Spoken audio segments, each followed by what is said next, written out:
pour de nombreuses activités industrielles et notamment la fabrication de panneaux photovoltaïques. En Isère toujours, c'est l'entreprise Photowatt, l'un des rares producteurs français de panneaux solaires. Ses 215 salariés et leur immense savoir-faire qui sont également menacés. Après avoir acheté ses panneaux solaires en Chine pendant des années, sa maison mère EDF se désengage. On marche totalement sur la tête. Sur l'autel de la rentabilité capitaliste, c'est toute la filière photovoltaïque française, voire européenne, qui est sacrifiée. L'énergie solaire est pourtant indispensable, tant pour la transition énergétique que pour la souveraineté de la France. Ne plus produire de panneaux photovoltaïques en France, c'est aggraver notre bilan carbone et notre dépendance à la Chine, un comble en pleine loi climat. Ceci témoigne de l'absence totale de stratégie en matière de transition énergétique de la France. L'ombre colossale d'Hercule plane sur cette triste affaire. Pendant qu'on s'apprête à nationaliser et à financer à fonds perdu la filière nucléaire qui ne sera jamais rentable, on continue toujours de confier au privé tout l'effort de transition énergétique. Sacrée réussite. Nous sommes déjà en retard sur les objectifs 2020. Alors, monsieur le Premier ministre, 3 questions. Allez-vous agir pour sauver le panneau solaire français?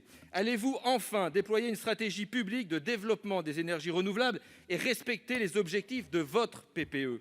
Allez-vous consulter le Parlement et le peuple avant d'engager, avec le projet Hercule, l'avenir énergétique de la France pour les 30 prochaines années? Répondre, la parole est à monsieur le Premier ministre.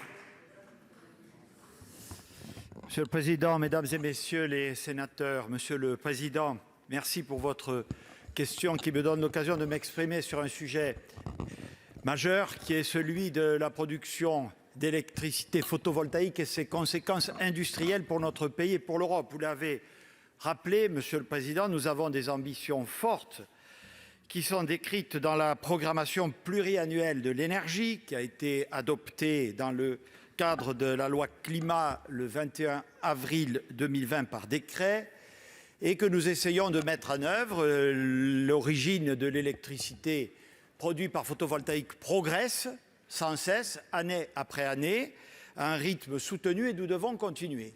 En réalité, votre question, on le sait, renvoie à un autre sujet qui est celui de l'origine des panneaux, des tuiles et des cellules photovoltaïques dont est originaire cette électricité, qui, nous le savons, vous le savez, vous l'avez rappelé, sont depuis très longtemps d'origine importée, et en particulier, disons-le carrément, de très loin, plutôt d'Extrême-Orient, avec un bilan carbone extrêmement défavorable.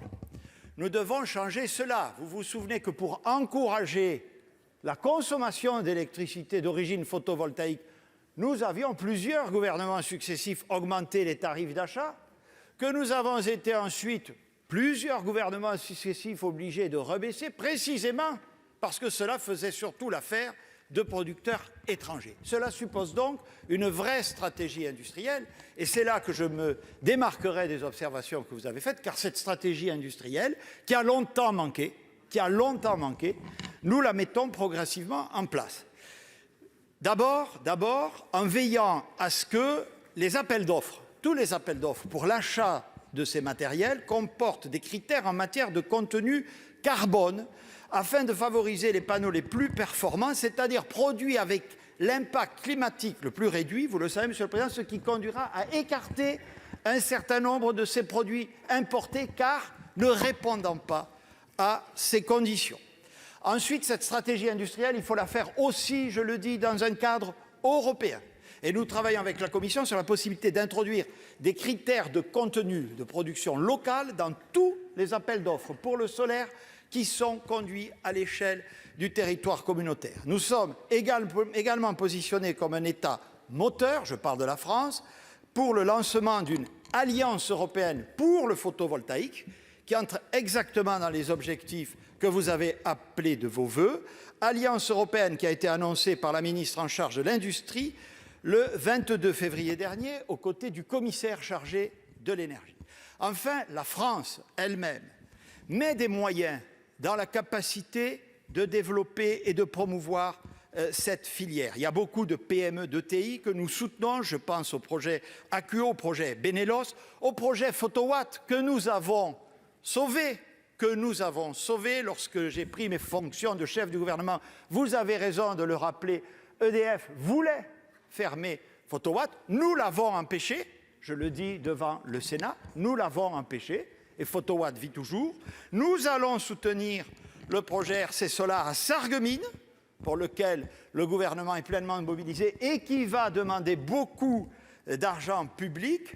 Bref, mesdames et messieurs les sénateurs, ce gouvernement est pleinement mobilisé pour la construction d'une filière photovoltaïque souveraine et durable. Monsieur le président Gontard.